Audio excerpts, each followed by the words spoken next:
on real stories of the Highway Patrol. How come you have outlaw biker magazines?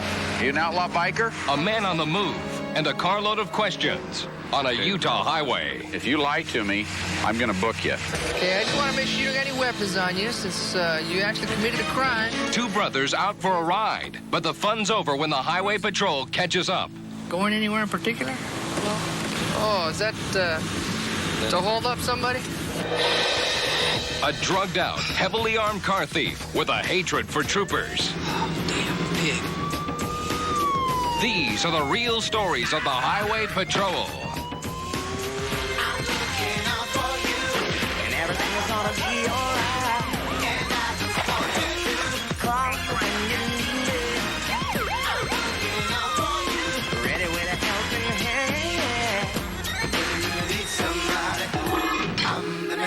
Tonight you will witness real events, taped as they happen, as our cameras ride with the Highway Patrol in Utah, California, and Oklahoma.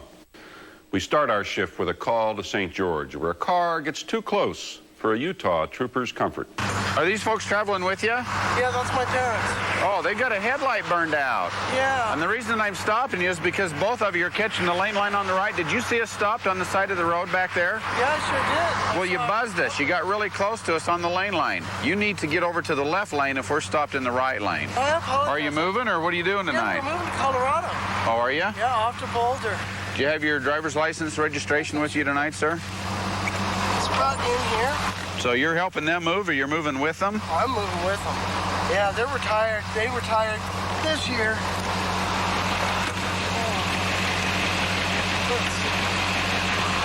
Doesn't look like you have anything in there.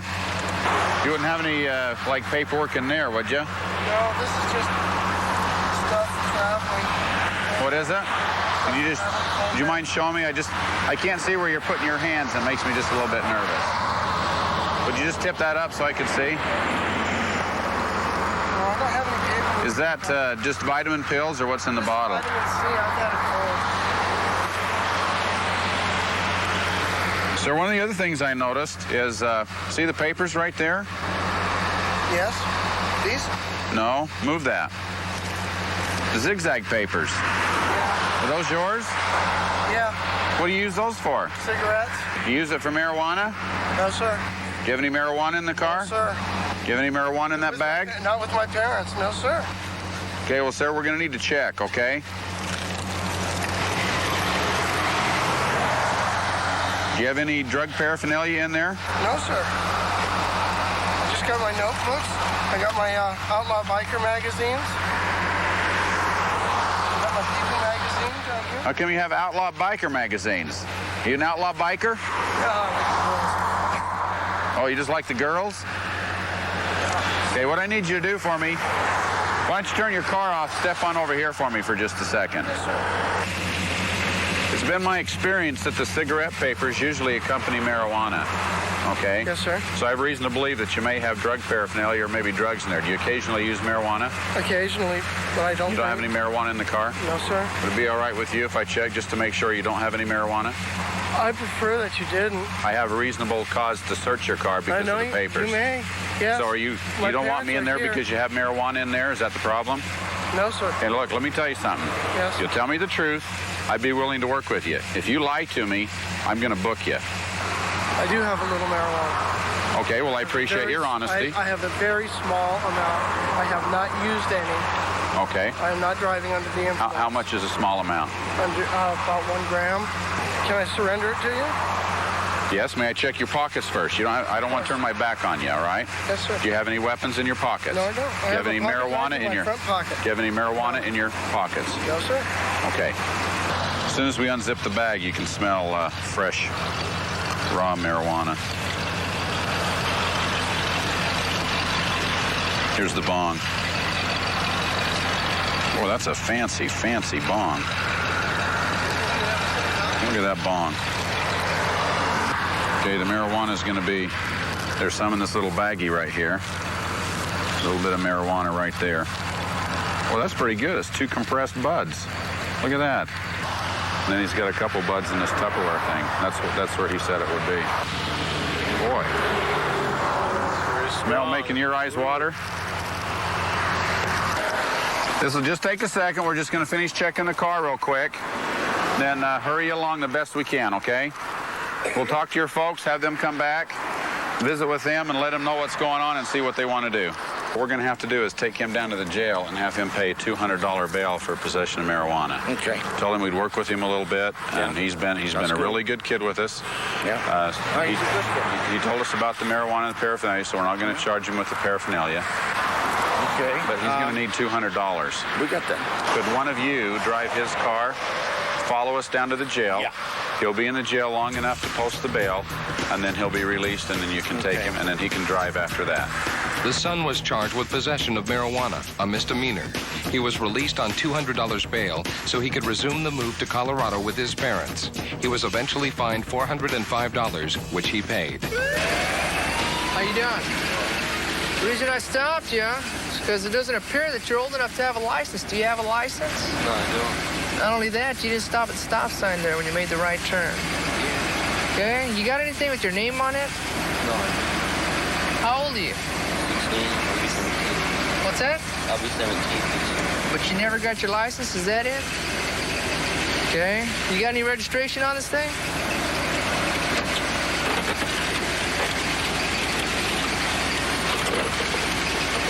Go ahead and turn that thing off. Go ahead and unbuckle and step out so I can get all your name and all that good stuff. 6254, 1021 request. Right back over here. Whose car is it? What do you mean you don't know? I was with my dad and friends, but it was at my house. It was at your house. What does that mean? Does that mean that you took it without permission? Yeah. From who, your dad? 2502 Stockton. When, right now? Yeah, right now. Forward, Arnie. Okay, I just want to make sure you don't got any weapons on you since you actually committed a crime. Looks like joyriding at this point. What's this? Baseball cards? Oh, You got a school ID here? no, I don't. No? What's in your back pocket? Oh, is that to hold up somebody? Here. What's your brother's name? How's it going, guy? What's your name? What? Yeah, who's that? My brother. Yeah, what's his name? Yeah. What are you guys doing? Cruising. Cruising. Going anywhere in particular? No. No? Whose truck? I don't know if it's my dad's or mine. You don't? Where was it? At your house? Yeah. When's your dad supposed to get home? 653 Stockton. 29 clear, and I have a landline. 10-4, why don't you have him meet me in front of Franklin High to pick up his truck? Otherwise, I'm going to call a tow truck. And to pick up his son, also. Well, can't do that, man. All right? You're not going to be charged, but just want you to know that what your brother did, taking the car without permission, you can't do, all right? So don't make the same mistake. Hang on, all right? Hello? Is that your truck? Yeah. Is that your son? ¿Por qué lo agarraste? Is that your other son? Yeah, both. They don't have your permission to drive the truck, No. do they? ¿Por qué le agarraste la troca? Hold on. Be able to talk to him. Okay, he's being cited for running a stop sign, being unlicensed, and for joyriding. You know what joyriding is? Taking a car without permission to just go cruising around. Okay? Nobody was home at the time watching these kids? No, we have the store about, let's say, half of the block. So I walked to there. She was working. Uh-huh. Okay. When I come back from the store, her car is in the house, and my truck was in there. So I thought she was driving. You thought she had taken it, huh? Yeah, you might want to take the keys with you next time, wherever you go. Do you want to file a stolen vehicle report on him? No. How about joyriding? It's a misdemeanor. What that means? That means that he took it for temporary use without permission. May or may not hinge on your testimony, but 505, confirming Well, I to can Mary go Queen, with him Zebra to court. 400. it's not auto theft. Auto theft's a felony. This is just joyriding. This is normally what kids their age get charged with. Okay, so I'm gonna sign him for that. You make sure he goes to court, and maybe that'll teach him. You got more than we did. Okay, Junior. He's a junior, right? Sign right here. It's for running the stop sign, being unlicensed, and it's for joyriding in your dad's truck. Okay, sir, I just need you to sign there. It's just an added security that will make you also responsible for making sure he goes to court. Let's not dig yourself a hole from here on out, okay? Let's turn yourself around because, you know, any other time, this would be auto theft, okay? When you become an adult, after 18, you're gonna, you know, go to jail for something like this, okay? Nothing says that this is gonna be the start of his criminal career, but hopefully this will be enough of an impact on this kid to get him straight. The driver was cited for misdemeanor joyriding. He faces a possible 6 months in juvenile hall. He was released to his parents and is awaiting trial. The boy and his brother do not have prior records. They are not gang members and both attend school regularly. A trapped man, a smashed car, and a shattered pole. All witnesses to a bad accident on an Ohio highway. Well, there we confirm his story's not true about a car being left to center. What do you do with this? I kill slobs like you. A coked-out car thief triggers a dangerous manhunt by the Oklahoma Highway Patrol.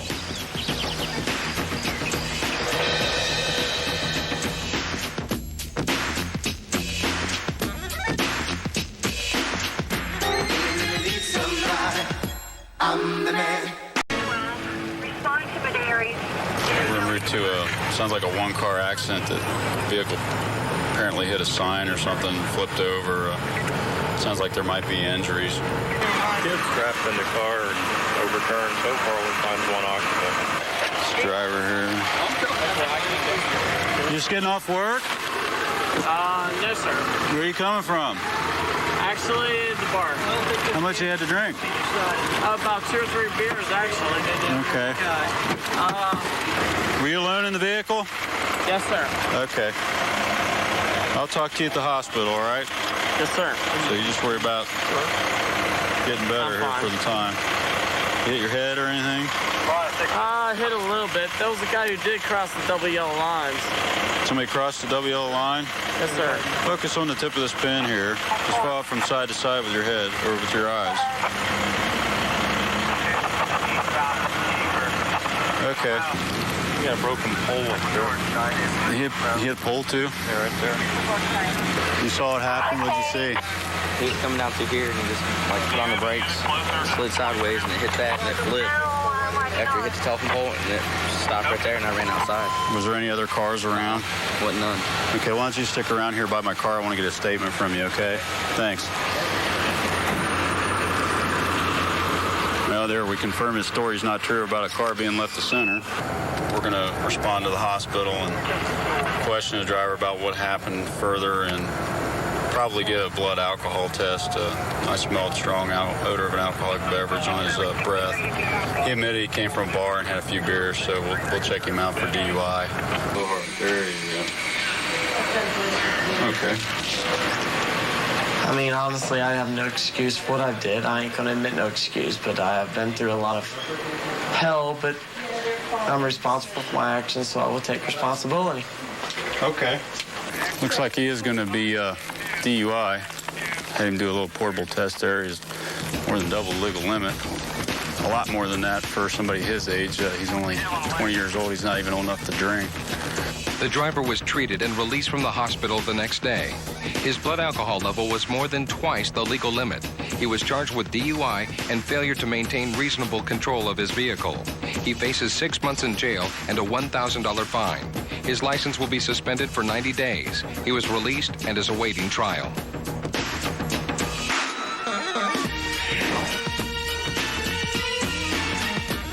Tonight's reenactment is the story of a 26-year veteran of the Oklahoma Highway Patrol, State Trooper L.D. Horsekidder. Our story begins as Trooper Horsekidder unknowingly pulls over a driver with a deadly hatred for lawmen.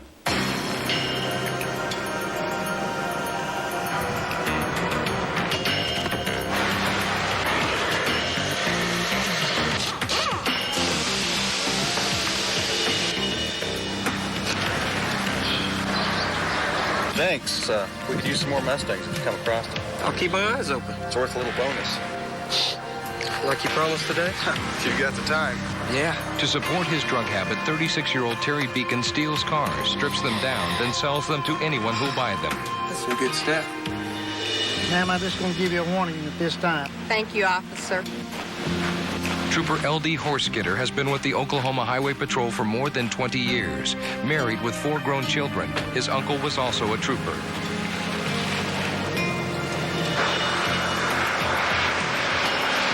Beacon, who's been doing cocaine all afternoon, has been out of jail only a week, where he was serving time on drunk and disorderly charges. He's also been arrested on drug charges in Kansas.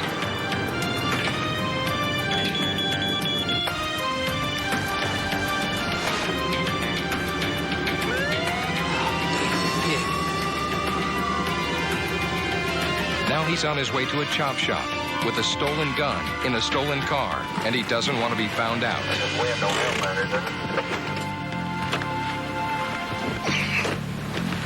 Come back here, sir. Need to see your driver's license, please. I don't have one, sir. Okay, why don't you go to the front of your car and place your hands on the hood, and I'll check for you. Put your hands on the hood. Is this your gun? Yes, sir, but it's not loaded. Well, this one is. What do you do with it? I kill slobs like you. Oh, really? Well, why don't you come back here, please?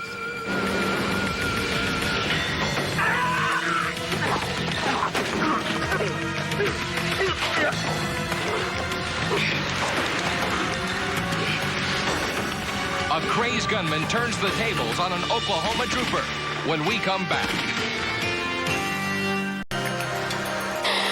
Terry Beacon steals cars and runs a chop shop to support his cocaine habit. When an Oklahoma trooper stops him and finds a gun, the man attacks him and shoots him in the back.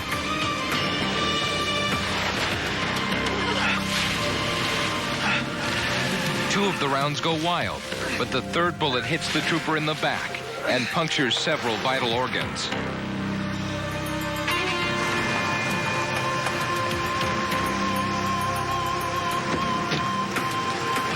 Are you all right? I've been shot. Call me an ambulance. Oh, it hurts. It hurts bad. Moreland 2-wheeler now, so... With a description of the gunman and his car broadcast to all local agencies, Moreland Police Officer Mark Christensen is the first to see the armed fugitive. Moreland 2-wheeler now, so suspects run into the woods.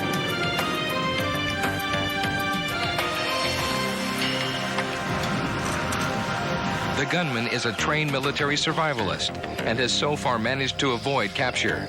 Over 100 members of the Oklahoma Highway Patrol and other community agencies launched one of the largest manhunts in Oklahoma history.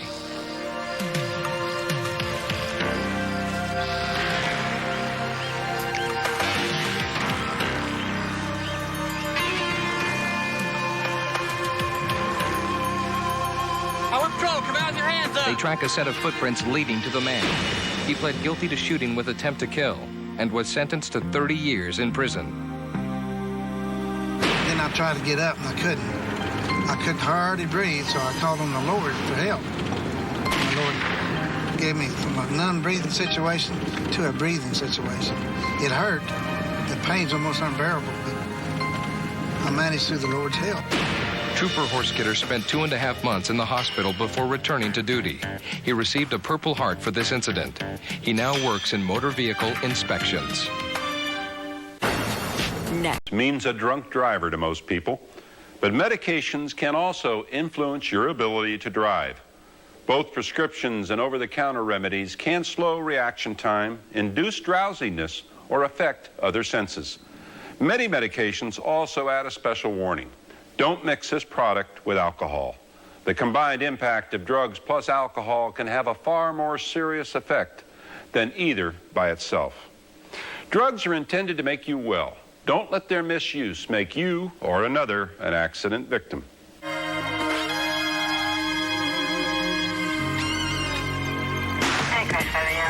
Yeah, like sending you 500 information.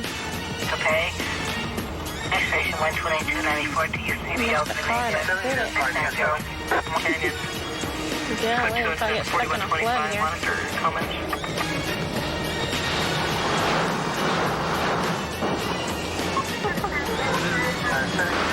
LA 500, this is going to be LAPD's area on Bradley Street, north of Louver Street. You heard the noise.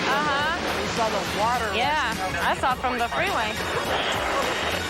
From the men and women of the Highway Patrol and State Police Agencies of America, thank you for watching.